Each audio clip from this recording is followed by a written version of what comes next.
Hello guys! Welcome to my YouTube channel again. So it's me again, your Miss Kunyang. So ayan, medyo matagal-tagal tayong walang upload dito sa ating YouTube channel. So ayan, kasi umuwi ako ng Pilipinas, na-stuck ako ng ilang months, so hindi ako nakagawa ng content.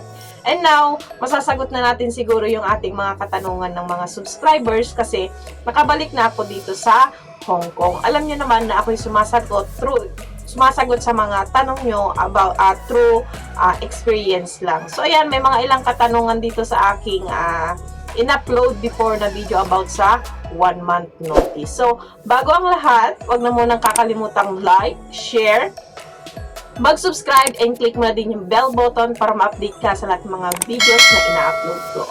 At yun na nga ang ating pag-uusapan ngayon for today's video is yung katanungan ng ating isa sa subscribers na nakapanood ng ating in-upload before about sa ating 1 month notice. So, ito yung kanyang comment. So, nasa screen ko kung ano yung comment niya.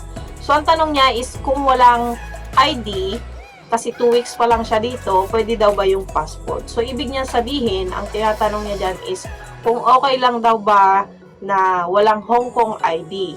Kung okay lang daw ba na passport lang ang meron ka, okay lang daw ba na mag-send ka ng letter na wala kang Hong Kong ID.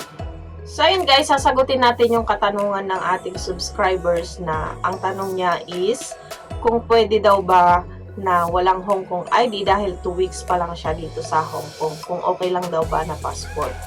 So, ang suggestion ko po dyan is okay lang din naman po.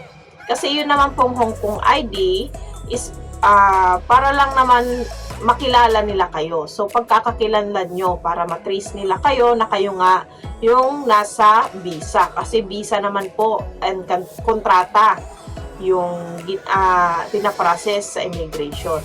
So, pwede naman po yun na passport lang. Kasi pagkakakilanlan pa rin naman po yun. Identity pa rin naman yun. So, okay lang din po na passport.